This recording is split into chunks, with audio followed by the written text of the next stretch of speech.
Maggie stared at the coffee cup sitting in front of her. The smell was off, something sharp, almost metallic, that made her pulse quicken. Across the table, Peter watched her, his expression unreadable, the corner of his mouth curling slightly. "I made this just for you," he said. His voice was smooth, too smooth. Like he'd rehearsed the line in his head before saying it out loud. She forced a smile, trying to ignore the prickle at the back of her neck. Sunday brunch at Diana's house was a monthly tradition, something she had once looked forward to. Now, it felt like a carefully staged performance, a play she hadn't been given the script for. Diana sat across from her, twirling a spoon in her own untouched coffee, eyes flicking between Maggie and her brother. Maggie had learned not to trust things that looked too perfect. 3 years of marriage had taught her that. 3 years of strange illnesses, unexplained stomach pains, dizzy spells that left her clutching at furniture. 3 years of Peter's patient reassurances, his quiet concern, his easy explanations. "You must have eaten something bad. Maybe you're just stressed. It's probably nothing." But it was never just nothing. The first time, she'd brushed it off. The second, she'd started keeping notes. By the third, she knew it was a pattern. And now, sitting here, watching Peter and Diana exchange a look so brief it might have gone unnoticed by anyone else, she knew exactly what was happening. She couldn't drink the coffee. She also couldn't refuse it. Instead, she reached for it, lifting it slightly, letting the scent curl around her like a warning. Diana's fingers stilled on her spoon. Peter leaned back just slightly, waiting. Maggie had spent too much time in emergency rooms, too many nights lying awake, replaying conversations, dissecting moments like this, looking for the thing she had missed. Not today. Not this time. She moved fast, a quick, practiced motion as she reached for her phone with her other hand, shifting slightly in her chair. The cup tipped, wobbled, and spilled. Coffee splashed across the table, spreading in dark rivulets. "Oh, God," she gasped, pushing back from the table. "I'm such an idiot." Diana made a sound, something between annoyance and concern. Peter was already reaching for a napkin. Maggie didn't hesitate. In the small chaos of her clumsiness, she grabbed Diana's cup and slid it toward herself, placing her own in its spot. A second. That was all it took. She let out a nervous laugh, dabbing at the mess with a napkin, watching them carefully. Peter's expression didn't change. Diana's eyes flicked to the coffee cups, then back to Maggie, her jaw tightening for the briefest moment before smoothing out. "Don't worry about it," Diana said, voice light, practiced. "Just try not to break anything." Maggie nodded, gripping her phone. "I just need to make a quick work call," she said, standing too quickly. She forced herself to slow down, to move casually. "Can I use your study?" Diana waved a hand dismissively. "Go ahead." Maggie turned away before anyone could look too closely at her face. In the study, she moved to the doorway, barely breathing. From here, she had a clear line of sight to the dining table. Diana was saying something, laughing at her own joke. Then, without hesitation, she lifted the cup to her lips and took a sip. Maggie's stomach clenched. She hadn't planned this far. A part of her had expected Peter to say something, to stop her, to give himself away. But he didn't. He didn't even flinch. He just kept watching. A minute passed, then another. And then it happened. Diana stopped mid-sentence. Her fingers twitched around the handle of the cup. She blinked once, twice, then frowned like she was trying to place a thought just out of reach. Peter's entire body went still. Diana made a sound, not quite a cough, not quite a word. Something thick, uncertain. She put the cup down too fast, rattling the porcelain against the table. "Something's wrong," she murmured.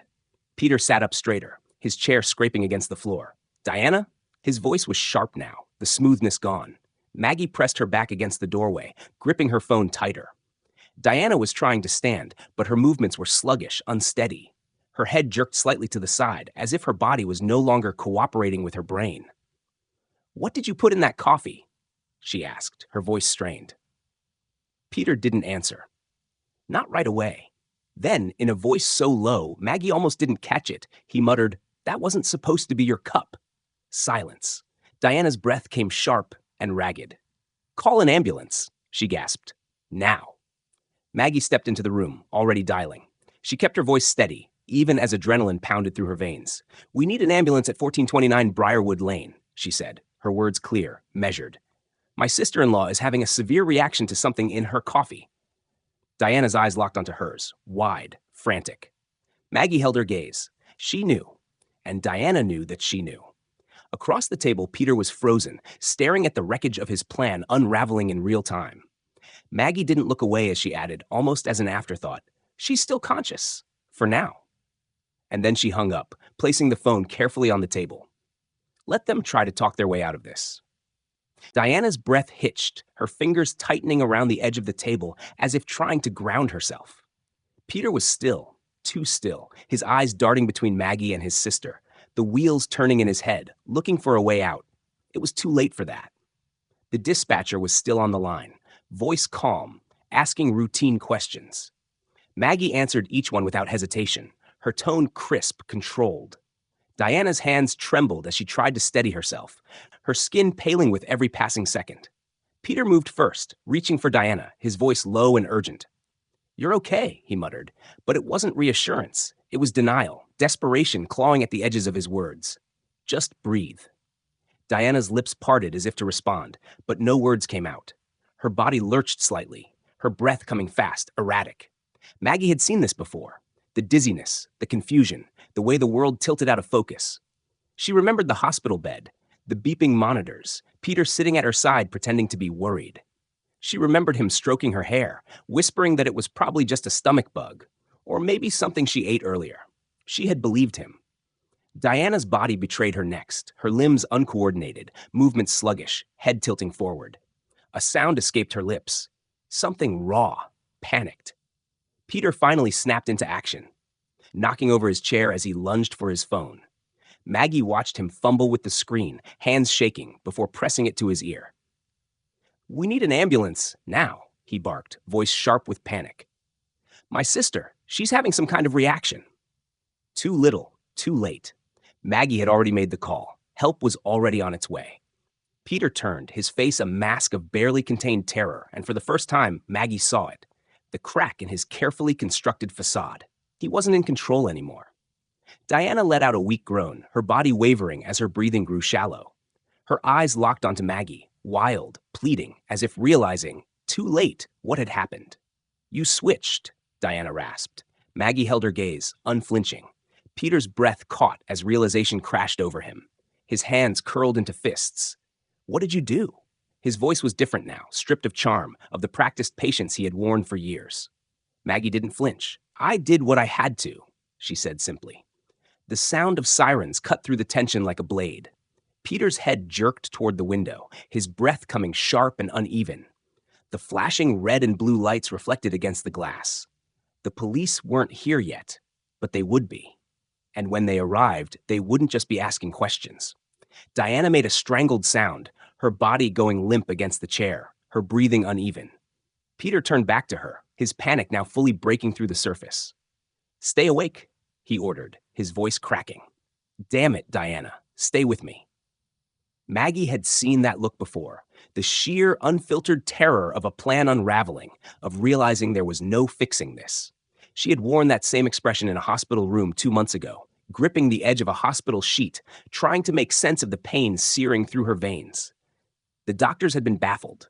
The tests were inconclusive. It must have been an allergic reaction, they said. Something undetected, something rare. Peter had sat beside her, holding her hand, stroking her palm with his thumb. "You scared me," he had murmured, voice filled with faux concern. "I don't know what I'd do without you." She had wanted to believe him. She almost had. Until she'd caught Diana watching from across the room, her expression unreadable, her eyes sharp and calculating. Until she had seen the way Peter's fingers tightened around his phone when the doctor said they couldn't explain what had happened.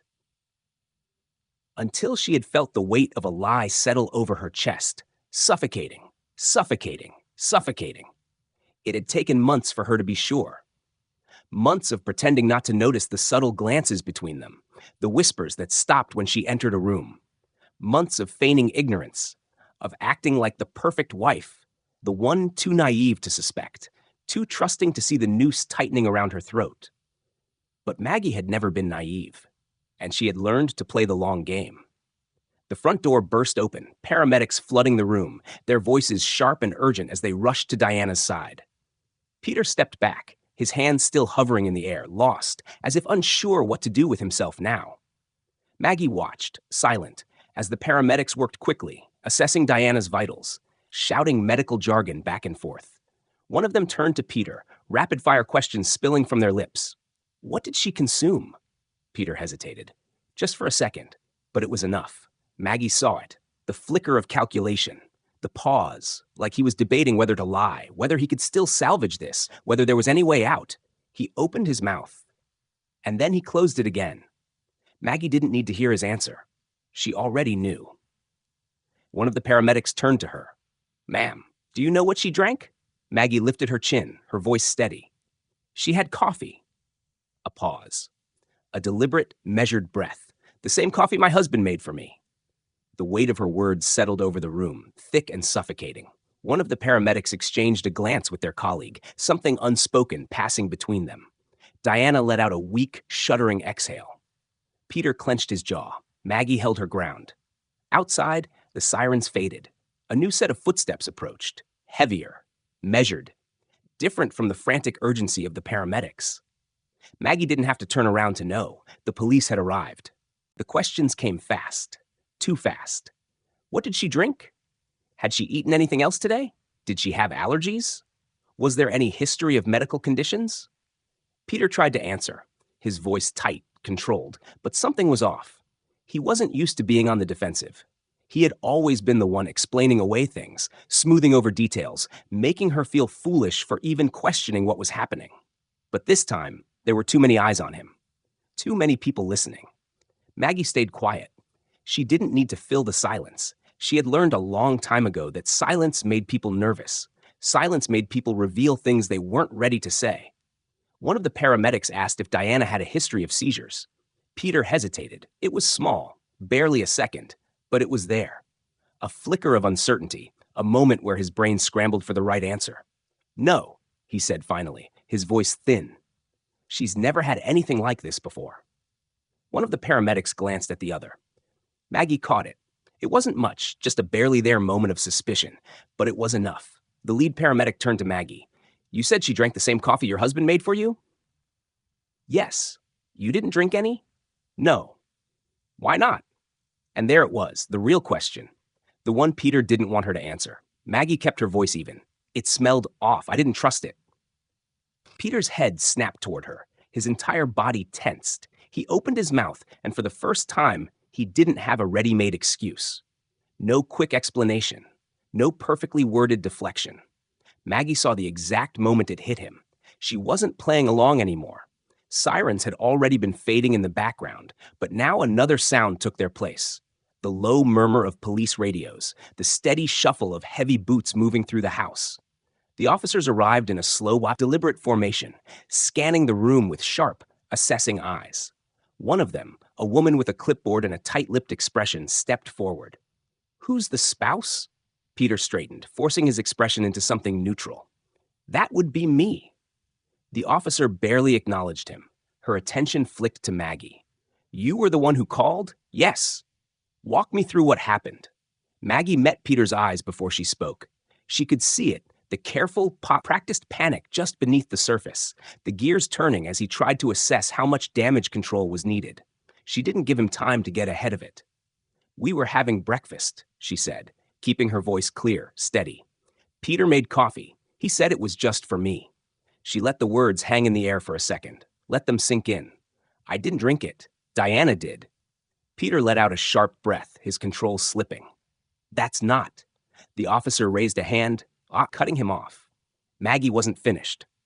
I didn't trust it, she continued. I switched our cups when no one was looking. And now she's... She gestured toward Diana, now strapped to a stretcher, paramedics still working on her. Like this. Peter's mouth opened, closed. He knew what this sounded like. So did the officers. One of them turned to the lead paramedic. Do we have a preliminary on what's in her system? We're seeing neurological effects, the paramedic said. Shallow breathing, loss of coordination, possible convulsions. We won't know specifics until the tox screen comes back, but whatever it is, it's serious. Peter's entire body tensed. Maggie watched him carefully, waiting for his next move. He had two choices. Deny everything, or try to control the story before it spiraled further. He chose the latter. "This is ridiculous," Peter said, forcing a hollow laugh. "She's just having a bad reaction. We don't even know what's wrong yet, and you're acting like. He gestured vaguely toward Maggie, as if she were the problem. "Like she's a victim here." The officer lifted an eyebrow. "She's been hospitalized 3 times in the last 6 months under suspicious circumstances." She glanced at Maggie. "Is that right?" Maggie nodded. "Yes." Peter shook his head, his composure cracking further. "That doesn't mean anything." The officer ignored him. "Were you the one who called for medical assistance during those previous incidents?" Maggie let the question settle before answering. "No." Peter flinched. The officer's expression didn't change. "Who did?" "Peter," she said. Silence. The officer jotted something down. "Interesting." Peter let out a harsh breath. "I was taking care of my wife," he snapped. "That's what a husband does." The officer didn't react. "And yet, it keeps happening, which makes me wonder." She looked at Maggie again. "Do you remember drinking anything unusual during those times?" Maggie let the question linger. She didn't have to answer. They already knew. The officer clicked her pen, flipping her notepad closed. "Mr. Hawthorne, I'm going to need you to come with us for further questioning." Peter's face drained of color. "You can't be serious." A second officer stepped forward. "We are." One of the paramedics turned to Maggie. "Are you coming to the hospital?" Maggie hesitated. Then she nodded. "Yes," she said. "I need to make sure she gets the treatment she needs." She didn't look at Peter as she followed the paramedics out the door. She didn't need to. She already knew how this was going to end. The hospital was a blur of movement and sterile voices. Nurses moved with efficiency, doctors spoke in clipped tones, and Maggie stayed just close enough to catch every word. Diana was wheeled into a room, surrounded by people working too fast for anyone to ask questions. Maggie didn't need answers yet. She already had enough. A nurse guided her to the waiting area, but she didn't sit. She stood near the door, arms crossed, eyes scanning the corridor. She didn't have to wait long. The detective arrived within minutes. Short, sharp movements, a presence that commanded attention. She introduced herself, but Maggie barely caught the name. It didn't matter. What mattered was the way the detective looked at her, not with pity, not with skepticism, but with the sharp gaze of someone already putting the puzzle together. "Tell me everything," the detective said. Maggie didn't hesitate. She started with breakfast, the coffee, the switch. The way Peter's expression had shifted, the way Diana had crumpled into herself. She moved backward, threading in every hospital visit, every unexplained illness, every moment Peter had reassured her while she lay too weak to fight back. The detective's pen moved in steady strokes across her notebook. When Maggie finished, there was a pause, brief, calculating. "You have proof?" Maggie reached into her bag, pulled out her phone, and handed it over. "I recorded everything this morning." The detective listened. Maggie didn't need to hear it again. She already knew every word. Diana's shock, Peter's whispered admission, the panic lacing his voice when he realized his plan had unraveled. The detective's expression didn't change as she played the recording. When it ended, she tapped her pen against the notebook, thoughtful. "This is enough to hold him," she said. "But I need more to charge him." Maggie had expected this. "There are texts," she said, "on his phone, and Diana's. Do you have access to them?" "Not directly." A pause. Then, "But I backed up his messages 2 weeks ago. I knew something was coming. I just didn't know when." The detective looked at her for a long moment. Then she nodded. "Send them to me." Maggie pulled out a second phone, one Peter didn't know about. A backup, a failsafe. She scrolled, found the folder, and sent everything in one clean transfer. The detective's phone vibrated. She checked the screen, brows lifting slightly as she scrolled. These are detailed. Maggie knew what was in them. Conversations between Peter and Diana. Discussions about how to slow her down, how to make sure she's out of commission before key meetings, how to use just enough to make her sick without raising suspicion. The detective let out a slow breath. "This isn't just attempted poisoning," she murmured. "This is premeditated, repeated, systematic." Maggie didn't respond. She didn't need to. A nurse appeared, clipboard in hand, scanning the room before settling on her. "You're Maggie Hawthorne?" "Yes." "Dr. Patel wants to see you." The detective gave her a look. "Go. I'll handle the rest." Maggie followed the nurse down a hallway, past closed doors and hushed voices. When they reached a private room, the doctor was waiting, arms folded, eyes sharp. "We stabilized her," Dr. Patel said. "She's awake." Maggie exhaled. "She's asking for you." Maggie wasn't expecting that. The doctor gestured toward the door. "Be careful," she warned. "She's disoriented, but she's not stupid." Maggie nodded once, then she stepped inside. Diana looked smaller than before. The hospital gown, the IV in her arm, the way exhaustion clung to her movements. But her eyes, those were the same. Calculating, measuring. Even now, even after everything. "You switched the cups," she murmured. Maggie didn't deny it. Diana let out a quiet laugh. "I should have seen it coming." Maggie said nothing. For a long moment, neither of them spoke. Then, softly, Diana said, "You don't know what you've done." Maggie tilted her head, curious. "Enlighten me." Diana's fingers twitched against the blanket. "Peter isn't the only one who's dangerous." Maggie felt the shift, the subtle but unmistakable change in the air between them. Diana wasn't pleading. She wasn't asking for help. She was warning her. Maggie's pulse slowed, steady and sure. She leaned forward just slightly. "Neither am I." Diana's lips parted, but before she could respond, the door opened. The detective stepped inside, a uniformed officer behind her. "Diana Hawthorne," the detective said, voice crisp. "You're under arrest for conspiracy to commit aggravated assault and attempted poisoning." Diana's face didn't change. She looked at Maggie once more, then let her head rest back against the pillow. The officer stepped forward, reciting rights, voice a low hum beneath the steady beeping of monitors. Maggie didn't wait to hear the rest. She turned and walked out the door. The courtroom was silent, except for the measured voice of the prosecutor, laying out the evidence piece by piece. The jury sat still, their eyes flicking between the screens displaying text messages, medical reports, and recorded conversations. Every word was a nail in Peter's coffin. Every detail another layer to the carefully orchestrated crime he had committed against his own wife. Maggie sat with her hands folded in her lap, watching it all unfold.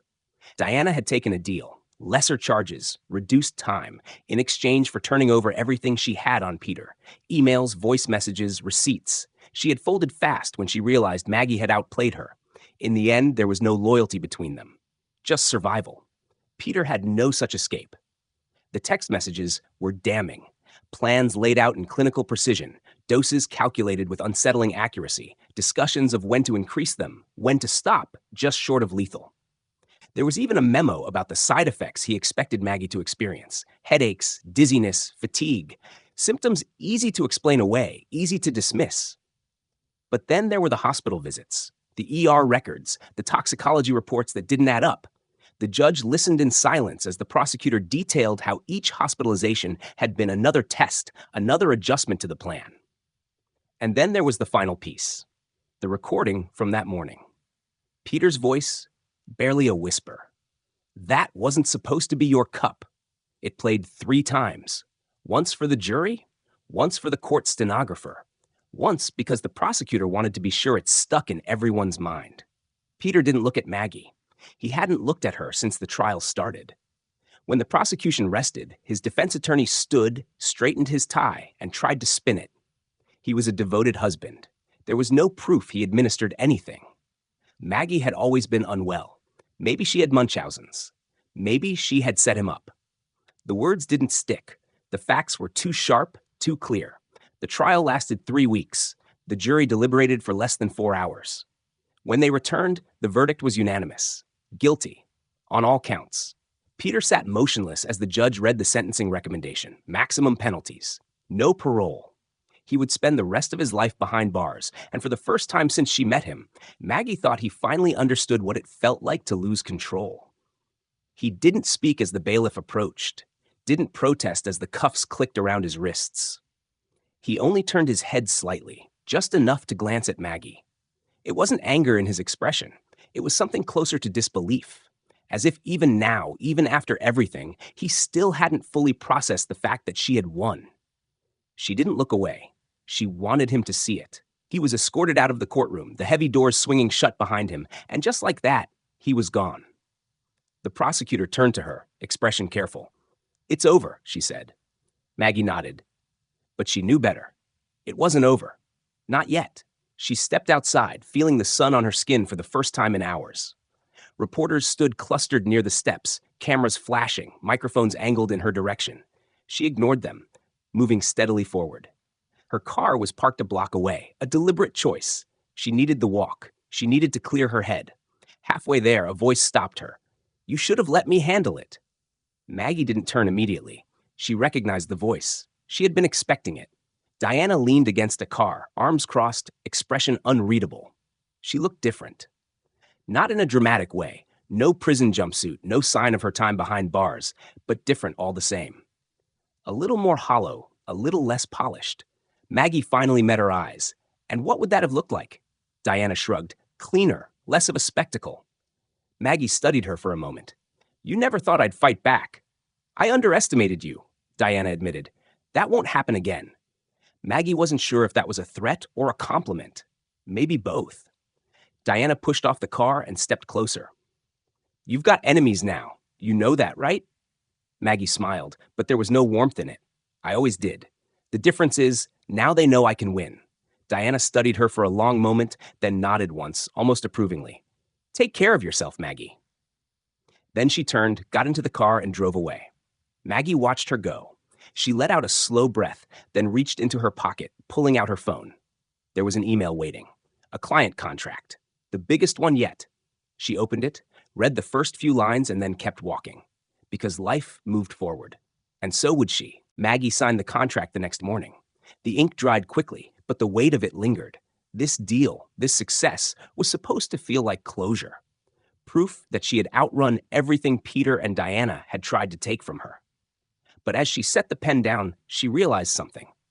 Closure wasn't real. Not in the way people imagined. Justice had been served. The evidence had been undeniable. Peter was gone. Diana had slithered into obscurity, too tarnished to rebuild what she lost.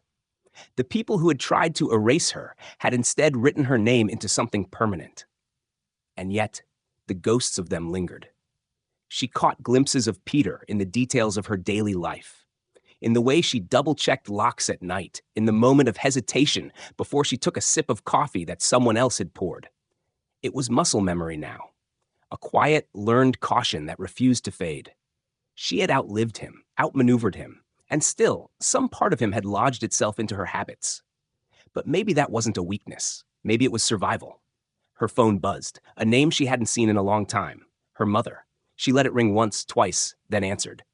"I saw the news," her mother said without preamble. "About Peter." Maggie exhaled slowly. "It's done." A pause, then softer. "Are you okay?" Maggie didn't know how to answer that. She had spent so much time proving she was okay. To lawyers. To police officers. To herself. She had worn resilience like armor, used it to deflect the weight of what had been done to her. But now, standing on the other side of it, she wasn't sure what she felt. "I'm figuring it out," she said finally. Her mother hesitated, then said something Maggie didn't expect. "I should have listened." The words settled between them, heavier than she'd anticipated. Maggie had spent years feeling like she was screaming into an empty room, waiting for someone, anyone, to hear her. Now, after everything, those 4 words hit harder than 1,000 apologies. She didn't need an apology. She needed this. A recognition of the battle she had fought alone. A quiet acknowledgement that she hadn't been crazy, that she had been right all along. It wasn't forgiveness, but it was something close. She swallowed, pushing past the lump in her throat. "Yeah," she said, "you should have." Her mother didn't argue, didn't offer excuses, didn't try to make it about herself. Instead, she just said, "I'm proud of you." Maggie closed her eyes. She hadn't realized how much she had needed to hear that. Not because it changed anything, not because it erased the years of silence, the times she had begged for someone to believe her, but because it meant that, finally, her voice had been heard. She wasn't invisible anymore. She wasn't just the woman who had survived Peter. She was more. After she hung up, she sat there for a long time, staring at the city outside her window. There was no neat ending, no clean break from the past. But there was a future, and for the first time in a long time, it was hers alone.